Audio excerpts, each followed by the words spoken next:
자, 이제 미국 증시가 좀 쉬어갈 수 있다. 이런 네. 말씀이 뭐 우리 입장에서 뭐 좋은 소식인지 뭐 안 좋은 소식인지 네. 잘 모르겠는데 어쨌든 그럼에도 불구하고 코스피는 좀 상승세 이어갔으면 좋겠는데 어떻게 보세요? 좀 차별적인 흐름이 나타나지 않을까라는 생각을 하고 있습니다. 예. 나스닥이 엄청난 상승을 했을 때도 코스피는 지금 2650선에서 좀 막혀 있거든요. 예. 그런 흐름들의 원인은 중국 증시가 부진하다, 그리고 중국 2분기 GDP가 쇼크가 나왔다, 예. 이런 이유들 때문인데 저는 8월, 9월 달까지는 코스피가 2800 돌파 시도는 충분히 가능하지 않을까라는 말씀을 드리고 있어요. 예. 그러니까 지금 보면은 하단은 2500선 초중반, 2600을 깬다 하더라도 어제도 그랬죠. 2600을 깬다고 하더라도 급락을 하기보다는 단기적으로 밀렸다가 다시 올라가는 그림들이 계속적으로 반복될 수 있다라고 보고 있고요. 예. 자, 그럼 2800이 왜 가능한가? 올해 PER, 그러니까 12개월 선행 PER 올해 평균치만 간다 하더라도 충분히 도달이 가능한 지수입니다. 그러니까 13배, 14배 가는 게 아니라요. 이익 전망이 상향 조정되면서 코스피는 상승 여력을 더 확대해 나가고 있다고 보고 있거든요. 여기다가 뭐 경기 선행 기술도 턴어라운드하고 수출도 회복되고 이런 국내 펀더멘탈 변수가 여전히 견고한 가운데 저는 여기에 힘을 실어줄 수 있는 게 중국 변수인 것 같아요. 네. 중국 경기가 좋아진다라기보다는 중국 경기에 대한 불안 심리가 진정되는 것만으로도 위안화 강세가 좀 진정되고 원화가 좀 강해지면서 외국인 수급이 들어오는 그런 흐름들이 아마 8월, 9월 달에 나올 수 있다고 보고 있어서요. 그런 흐름들을 좀 기대하고 저는 미국 증시가 쉰다 하더라도 최근 다우가 올라가는 것처럼 중국 증시, 한국 증시, 대만 증시도 나스닥 그리고 미국 증시와 갭을 맞추는 수익률 격차를 좁히는 그런 그림이 한번 나오지 않을까라는 예상을 하고 있어서 8월, 9월 초중반까지는 2,800 돌파 시도 가능하다라고 보고 있습니다. 그러니까 이제 펀더멘털이 결국은 이제 근본적인 동력인데. 네, 맞습니다. 긍정적인 변화들은 어떻게 좀 보이는 게 있습니까? 많은 분들이 한국 경기 안 좋아 하시는데 제가 몇 가지 그림을 보여드리면 그렇게 나쁘진 않아요. 오히려 좀 바닥을 통과하는 그림들이 많이 만들어지지 않나 생각을 하고 있습니다. 일단은 경기 선행 기술을 보면요. OECD에서 발표하는 한국 경기 선행 기술은 이미 4개월째 올라가고 있습니다. 그리고 통계청에서 발표하는 경기 선행 기술도 쭉 떨어지던 게 이제 바닥을 잡아가는 듯한 그림을 보여주고 있고요. 보통은 경기 선행 사이클이 상승과 하강 사이클이 짧게는 1년 6개월, 길게는 한 2년 정도까지 이어지거든요. 그렇게 본다면 여기서 바닥을 잡고 움직인다는 얘기는 짧게는 24년 상반기, 길게는 24년 말까지 경기가 조금은 우상향하는 그림들을 보여주겠다라는 시그널들이 좀 감지되고 있고요. 두 번째로는 제조업 경기입니다. 예. 뭐 반도체 때문에 제조업 경기 안 좋다라고 하는데 마이너스권에 있는 건 맞아요. 그런데 마이너스권에서 마이너스 폭을 줄이고 있고 아마 7월 말에 발표되는 6월 데이터도 아마 마이너스 폭을 더 줄일 거라고 보고 있거든요.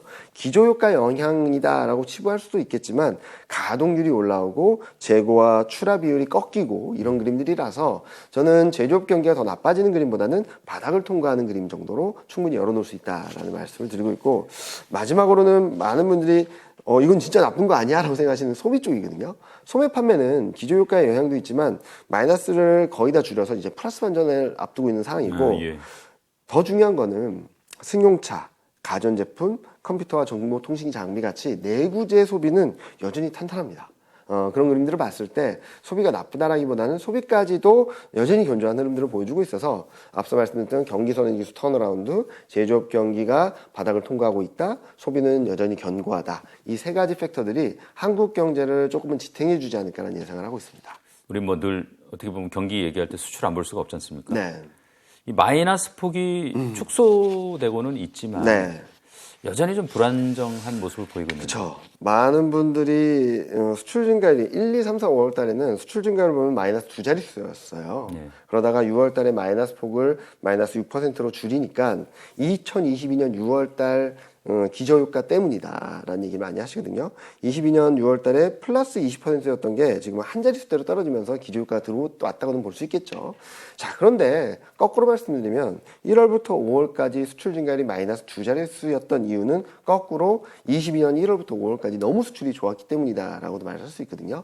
자, 그러면은 수출이 지금도 나쁘고 앞으로도 나빠질 것인가를 봐야 되는데 전년 대비 증가율을 본다면 이제부터는 수출 증가율이 마이너스로 갈 거기 때문에 플러스 반전을 하겠죠. 그래서 제가 더 중요하게 보는 것은 22페이지 보시는 것처럼 수출 금액입니다. 수출 금액을 보면 수출 방향성이 어떤 방향으로 가는지를 볼 수 있거든요. 일단 전체 수출 금액은 6월달 데이터까지 나왔는데 542억 달러로 예. 3월보단 좀 낮지만 12월 수준까지 올라왔어요. 1월을 저점으로 전체 수출 금액은 꾸준히 우상향했다라고 보시면 될 것 같고, 반도체 수출 금액 또한 1월을 저점으로 꾸준히 올라왔는데 6월 달에 89억 달러가 나왔는데 이거는 작년 12월 수준하고 비슷한 레벨까지 올라온 거고요. 작년 10월, 11월보다 작년 11월보다 높은 수준이고요. 그리고 많은 분들이 걱정하시죠. 중국 수출 안 좋은 거 아니냐? 한중 관계 악화돼서 나쁘다라고 하시는데 중국 수출도 올해 최고치, 연중 최고치까지 올라와 있습니다. 이렇게 본다면 수출 증가율은 기저효과 때문에 나빴다가 좋았다가 하는 그림들이 나타나면서 아마 기저효과가 들어오면서 한 3분기 중에는 플러스 반전을 할 수 있다고 보고 있는데, 그보다 더 중요한 수출 금액 자체가 1월을 저점으로 개선되고 있다는 점들은 한국 수출에 대해서는 더 나쁘게 보기보다는 완만한 회복세가 이어지고 있다라고 보는 게 맞을 것 같다고 생각하고 있습니다. 그러니까 이게 수출이 좀 근본적으로 이제 좀 늘어나려면 네. 결국 반도체 업황이 맞습니다. 회복이 돼야 될 것 네. 같은데 반도체 업황은 어떻게 보고 있어요? 일단은 최근 실적 발표된 것들을 보면은 생각보다 괜찮다라는 얘기를 하고 있거든요. 예. 실적 자체는 뭐 재고평가 손실이라든지 이런 것들로 인해서 예상보다 좀 부진했다 하더라도 내부적인 영업이익률이나 이런 것들이 올라오고 있어서 턴어라운드 했다, 바닥은 찍었다라는 얘기를 할 수 있을 것 같아요. 특히 아까 보여드렸던 수출 금액을 보시면 반도체 수출 1분기 대비 2분기 수출 금액을 보면은 10% 넘게 올라왔습니다. 네. 그렇게 본다면 1분기가 저점이었고 이제 2분기부터 턴어라운드 한다는 그림들이 나오겠죠. 그래서 반도체 업황은 솔직히 말씀드리면 이제 회복입니다. 벌써 7월 말이긴 한데 아직까지 반도체 업황을 가늠할 수 있는 데이터는 5월 데이터까지밖에 안 나왔어요. 예. 그래도 다행히 재고 증가율과 출하 증가율을 빼준 값이 지금 IT 버블 이후 최저치까지 떨어졌다가 5월 달에 살짝 낙폭 마이너스 폭을 줄였거든요. 그리고 밑에 보시는 것처럼 반도체 가동률은 2월 달을 저점으로 빠르게 올라오고 있고요. 즉 업황 최저점은 통과하고 있다 정도로 말씀을 드릴 수 있겠고, 여기서 주목해서 보셔야 될 것은 반도체 재고 증가율과 출하 증가율을 차감한 데이터를 보시면 2000년 이후 IT 버블 이후 최저점권에서 어떤 흐름을 보였냐, 거의 V자 반등 같은 그림들을 계속적으로 반복적으로 보여줬거든요. 이런 그림들이 아마 올해 하반기 내년 상반기 중에는 좀 구체화되면서 반도체 업황 턴어라운드 회복에 대한 신뢰도를 좀 더 높여주지 않을까라는 예상을 하고 있습니다. 지금 2분기 뭐 실적 발표 뭐 이미 한 기업들도 네. 많이 있고 지금 한창 진행 중인데 기업 이익은 지금 어떻게 나오고 있습니까? 일단은 영업이익 기준으로는 22년 4분기, 순이익 기준으로 23년 1분기를 저점으로 이익 레벨 자체는 좀 올라가는 그림이 나오고 있거든요. 그래서 12개월 선행 EPS는 꾸준히 여전히 올라가는 그림입니다. 네. 그래서 앞서 말씀드렸던 것처럼 같은 밸류에이션 레벨이라도 지수가 계속적으로 상승할 수 있는 힘이 만들어진다고 생각하는데요. 12개월 선행 EPS는 저점 대비 20.7% 굉장히 많이 올랐습니다. 순이익도 저점 대비 19.8%. 예. 자, 전반적인 흐름들을 보면은 선행 지수도 제조업 증가율도 소매 판매도 바닥을 찍고 이렇게 턴하는 모습들, 여기 순이익 전망까지도 12개월 선행 EPS까지도 턴어라운드 하는 모습이라서 2021년 6월 하반기 이후 하강 사이클이었던 경기 그리고 이익 사이클이 좀 바닥을 통과하고 올라가고 있다라고 평가를 할 수 있을 것 같고요. 이렇게 되면 뭐가 변하는 거냐? 12개월 선행 PER은 낮아집니다. 지수는 2600선, 2630선, 최근 들어 좀 밀려서 2600선 초반 또는 깨는 흐름들이 나오고 있는데, 예. PER은 11배예요. 11배 수준입니다. 2600선을 넘어서지 못했던 4월 중순의 흐름들을 보면 코스피가 2600선 왔다 갔다 했는데 그때 PER은 13.4배였거든요. 근데 이익 전망이 올라오면서 지수 레벨은 높아졌지만 PER은 오히려 더 떨어지는 거죠. 왜? 이익 전망 상승 속도가 빠르니까.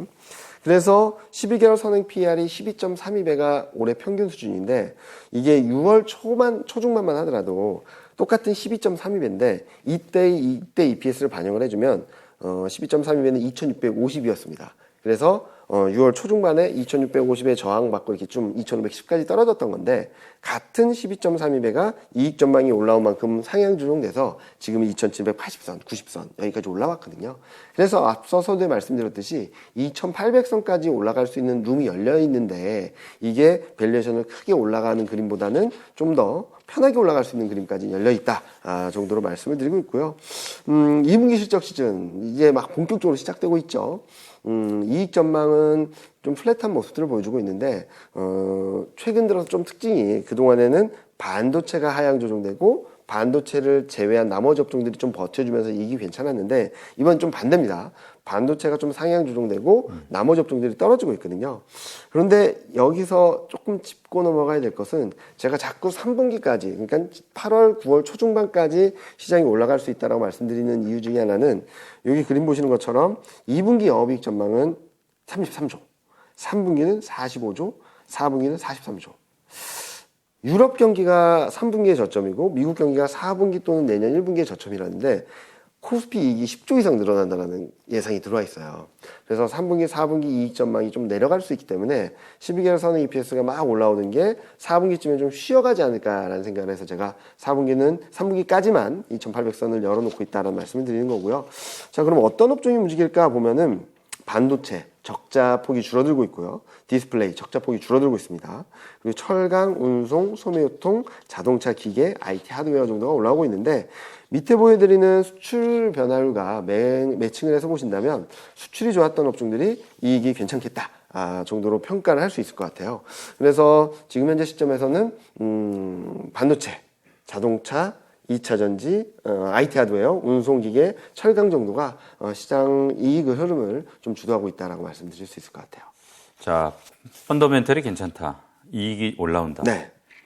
이제 그래도 코스피는 여전히 아직은 뭐 보니까 2650선은 못 넘고 네. 있습니다. 그러면 이게 뭔가 이 트리거라고 할까요? 네. 전고점을 확 이렇게 넘어설 네. 때 포인트는 어떤 게 있을까요? 일단은 중국 쪽에서 좀 긍정의 바람에 좀 불어줘야 될 거라고 생각하고 있어요. 근데 먼저 역으로 질문을 드리고 싶은 것 중에 하나는 중국 경기가 그렇게 나쁜가?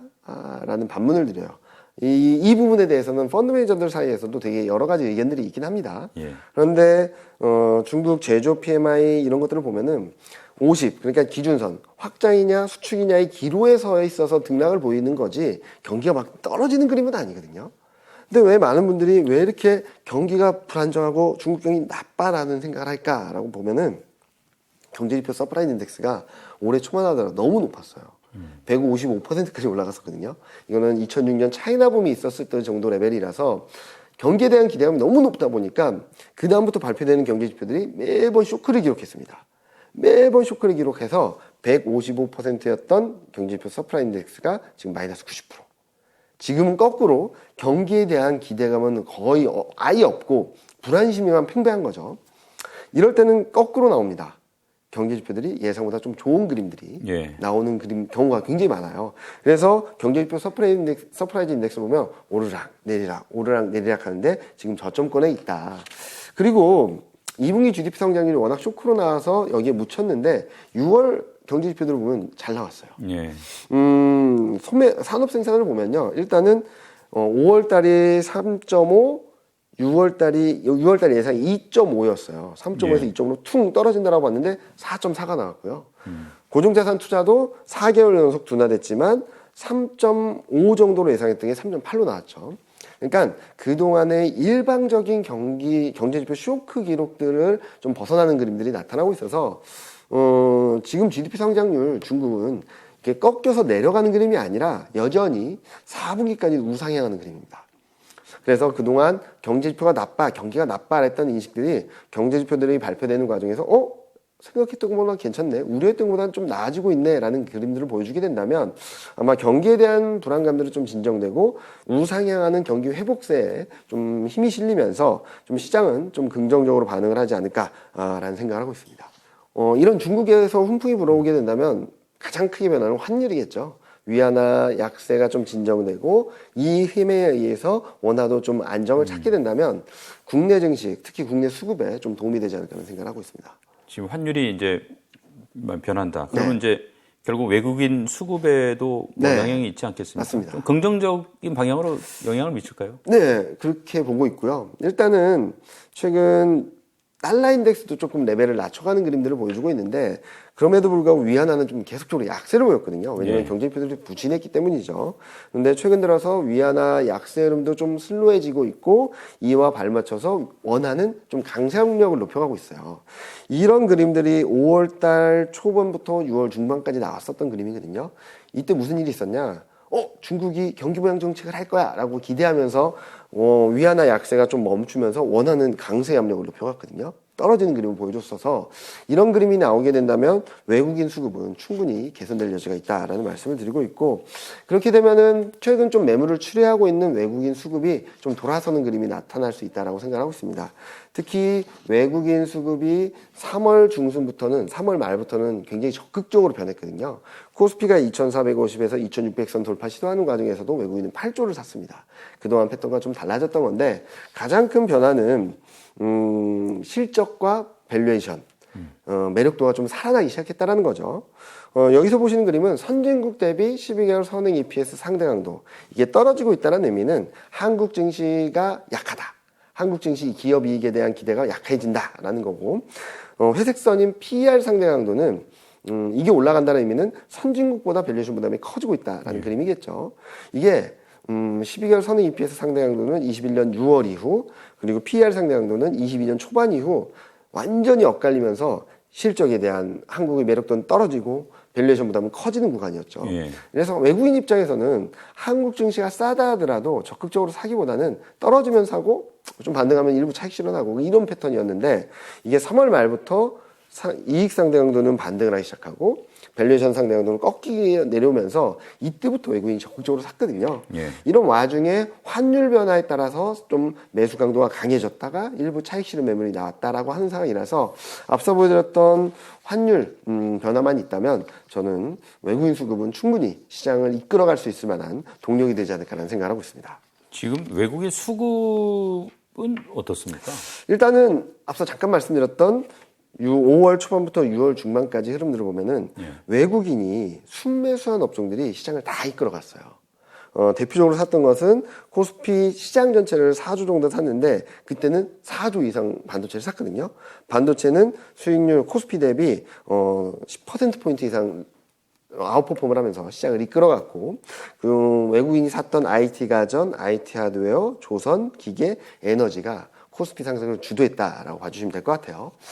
재밌는 그림은 최근 흐름들을 보면은 제가 여기 보여드리는 그림은 10일까지 업데이트된 그림인데 이번 주 외국인이 매도 전환을 했어요.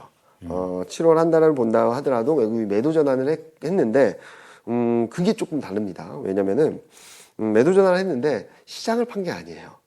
철강 업종만 팔았습니다. 7월 한 달 동안 외국인이 약 1조 8천억 정도를 팔았거든요. 근데 3조 6천억, 3조 8천억이 철강 업종만 파는 거예요. 거꾸로 말씀드리면 2조 가까운 다른 업종을 샀다라는 거죠.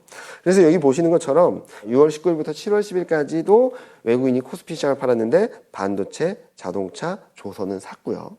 최근 들어서 철강 업종을 대량 매도하면서 시장 전반적인 매도 압력이 커지고 있다라고 오해를 할 수 있지만 그 반면에 반도체, 조선, 자동차를 계속 사고 있습니다. 그리고 이와 더불어서 매수 전환 업종을 보면은 소프트웨어, 운송, 은행, 증권, 건강관리, 제약바이오, 화장품 의류, 건설, 좀 그동안 못했던 업종들까지도 사는 그림을 보여주고 있어서 저는 2차 전지가 좀 쉬어가는 과정에서 앞서 말씀드렸던 반도체, 자동차, 그리고 인터넷, 소프트웨어죠. 그리고 운송, 제약바이오 이런 업종들이 한번 시장 흐름들을 좀 수익률 갭매우기 차원에서라도 시장 한번 움직일 텐데, 특히 반도체 자동차가 움직인다는 점은 지수 레벨이 움직일 수 있다는 그림이라서 저는 반도체 자동차 인터넷 중심으로 코스피 2800 돌파 시도가 가능하지 않을까라는 예상을 하고 있습니다. 지금 뭐 2차 전지 이틀째 지금 내리고 있는데 네. 이 오늘 녹화하는 이 네. 상황에서 보면요. 사실 연초 대비해 보면 뭐 엄청 올랐단 말입니다. 맞습니다. 사실은 여전히 뜨거운 거죠. 네. 이 투자자 입장에서는 뭐 전략을 어떻게 가져가야 되는 겁니까? 변동성이 이제 너무 심해져가지고. 너무 심해졌죠. 예. 뭐 워낙 큰 종목들, 2차전지 소재주 중에서도 워낙 큰 종목들이 움직이니까 뭐 코스피 지수를 좌지우지하는 정도로 막 움직이고 있는데, 저는 쉽게 말씀드리면 너무 뜨거운 데는 조금 피하자. 라는 말씀을 드리고 있고, 좀 뜨거웠지만 좀 쉬어갈 수 있는 쪽에 좀 접근하자. 라는 말씀을 드리고 싶거든요. 일단 7월 한 달간의 수익률을 보면 뭐 압도적으로 철강, 화학, 에너지가 시장을 이끌어가고 있습니다. 최근 들어서는 일부 그룹주들이 움직이면서 비철, 목재, 기계까지도 막 시장으로 움직이고 있는데 얘네들 빼고 오른 거 거의 없습니다. 오히려 반도체, 자동차, 필수 소비재, 운송, 뭐 소매유통 이런 종목들은 오히려 수익률이 마이너스권으로 뭐 밀려나 버렸죠. 근데 외국인 수급을 보면 재밌는 그림이 시장을 매도했다라고는 하지만 철강업 중에 매도세가 완전히 집중됐고요. 예. 거기다가 화학, 기계, 상사자본재 쪽의 매도가 우위를 보이고 있습니다. 반면에 산업종들을 좀 차별화해서 본다면 반도체, 자동차, 조선, 소프트웨어, 운송, 증권, 보험, 건설 이런 업종들이 사고 있거든요. 예. 그래서 저는 지금 시점에서는 2차전지를 더 적극적으로 매매하기보다는 실적도 좋고 가격도 괜찮고 저평가 매력이 있고 외국인 수급이 들어오는 반도체, 자동차, 인터넷, 운송 이런 쪽들을 좀 바라보시는 게 8월, 9월 초중반까지 코스피가 움직이는데 좀 더 적합한 대응이 되지 않을까라는 말씀을 드리고 있습니다. 이게 이제 올해 들어서 쏠림 현상이 사실 심해요. 네. 이게 흔히 얘기하는 과열의 징후입니까? 아니면 시장의 어떤 추세가 이런 식으로 정말 바뀌는 겁니까? 어떻습니까? 일단은 최근 너무 과도한 쏠림은 되돌림을 야기할 수밖에 없겠죠. 그래서 최근 2차전지 소재주들이 워낙 급등한 데 따른 되돌림 과정 불가피하다라고 생각합니다. 그런데 이거는 저는 하나의 일부, 그러니까 추세적인 상승을 보여주는데 일부라고 생각을 하거든요. 대표적인 케이스가 2016년, 17년이었던 것 같아요. 그때도 코스피가 엄청난 상승을 하면서 시장을 이끌어갔는데 업종별 수익률을 봤을 때 그때 시장보다 좋았던 업종은 딱 8개밖에 없었습니다. 좀 과도하게 쏠렸다라고 말할 수 있겠지만 2년 동안 코스피가 26% 오르는 과정에서 반도체, IT 가전, 철강, IT 하드웨어, 은행, 에너지, 화학, 소프트웨어까지 8개 업종이 시장을 아웃퍼폼했고 18개 업종이 시장보다 못했어요. 그리고 10개 업종은 수익률이 마이너스였습니다. 코스피가 26% 오르는 동안. 그래서 저는 지금 흐름들이 좀 과도하다라고 볼 수 있겠지만 주도주가 형성되는 과정에서 어느 정도 보여지는 과정이었다라는 말씀을 드리고 있고, 그러면은 왜 얘네들이 계속적으로 주도주일까? 라는 그림들은 실적 측면에서도 충분히 설명이 될 수 있겠는데요. 요 위에 그림 보시는 게 영업이익 개선 기여도인데 코스피 이익이 100이 난다고 했을 때 얼마나 차지하는지를 보면은 반도체가 61%로 압도적입니다. 그 다음이 화학, IT 가전, 2차전지죠. 그리고 조선, 그리고 쭉 가시다 보면 자동차, 그리고 소프트웨어, 그 다음에 은행 업종인데, 뭐 이익 개선 기여도는 이익 규모가 크면은 기여도가 높기 때문에 밑에 그림에서 보시는 것처럼 이익 모멘텀도 같이 보면은 25년 기준 이익 모멘텀이 가장 강한 게 반도체입니다. 기여도도 높고 모멘텀도 강하고, 그 다음이 조선입니다. 이익 기여도 4위, 이익 모멘텀 2위. 그리고 IT 가전 화학 이익 모멘텀도 4위, 5위예요. 이익 기여도도 2위, 3위고요. 그러면은 반도체, 2차 전지 그리고 조선은 뭐 실적 측면에서도 계속적으로 힘이 실리고 있다라고 볼 수 있겠고요.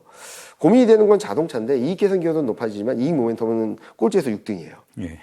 그럼 버려야 되는 거냐? 그건 아니고요. 자동차는 좀 다르게 보자라는 말씀을 드리고 있어요. 자동차는 이익 레벨은 이미 많이 올라왔습니다. 그게 거기서 증가하는 과정에서 이제 밸류에이션 재평가 과정이 들어갈 수 있다라고 보고 있는데, 최근 뉴스에서 보신 것처럼 뭐 미국 내에서 전기차 비중이 2등이다라는 것들이 나올 정도로 향후 자동차 업종은 성장에 대한 기대감으로 밸류에이션 재평가 받을 수 있다라고 생각하고 있고, 여기에 인터넷 업종 이익 모멘텀 그리고 성장성에 대한 재평가가 들어오게 된다면 반도체, 2차전지, 자동차, 조선, 인터넷이 계속적으로 주도주가 될 수 있다라고 생각하거든요. 그래서 이런 그림이 계속적으로 반복될 것 같아요. 한 주도주가 쫙 치고 올라가면은 이 업종이 쉬는 동안 다른 주도주들이 움직이고, 그런 가운데 다시 다른 주도주들이 움직이는, 그러니까 주도주 내에서 순환매가 나오면서 시장이 우상향하는 그림이 나올 수 있다고 보고 있거든요. 그래서 앞서 말씀드렸던 것처럼 2차전지 소재주가 최근 워낙 급등한 데 따른 되돌림이 나온다 하더라도 반도체, 자동차, 인터넷 이런 업종들이 움직여주면서 시장을 이끌어갈 거라고 보고 있고요. 이런 흐름들은 3, 4, 5, 6월 달에 똑같이 나왔습니다. 3, 4월 달에도 2차전지 소재주들이 대폭등을 했어요. 근데 이 과정에서 자동차, 반도체 이런 업종들이 좀 쉬었죠. 그런데 2차전지 소재들이 쉬니까 자동차, 반도체가 움직이면서 지수 레벨을 끌어갔거든요. 아마 8월, 9월 초중반까지 이런 흐름들이 좀 반복될 수 있다고 보고 있어서 다시 한번 강조드리면은 2차 전지는 조금은 조심하시고 오히려 최근 좀 밀렸던 반도체, 자동차, 인터넷 업종들을 바라보신다면 8월, 9월 시장 흐름에 적합한 대응이 되지 않을까 예상을 하고 있습니다. 지금 뭐 말씀하신 중에 네. 2차 전지가 오늘 좀 많이 떨어지고 네. SK하이닉스하고 뭐 삼성전자 많이 올라가네요. 돈이라는 게 뭐 어디 뭐 따로 가겠습니까? 거기서 왔다 갔다 하는 거죠. 그리고 개인 투자자들의 힘이 약해지게 된다면 그동안 매집을 했던 외국인 수급의 힘이 좀 세질 수 있거든요. 앞서 보여드렸던 것처럼 반도체, 자동차, 뭐 조선, 인터넷, 뭐 운송 이런 업종들 외국인이 그동안 계속 사고 있었다는 측면에서 이 업종들에 대한 힘을 한번 기대해봐도 좋지 않을까라는 예상을 하고 있습니다. 오늘 말씀 고맙습니다. 네, 감사합니다.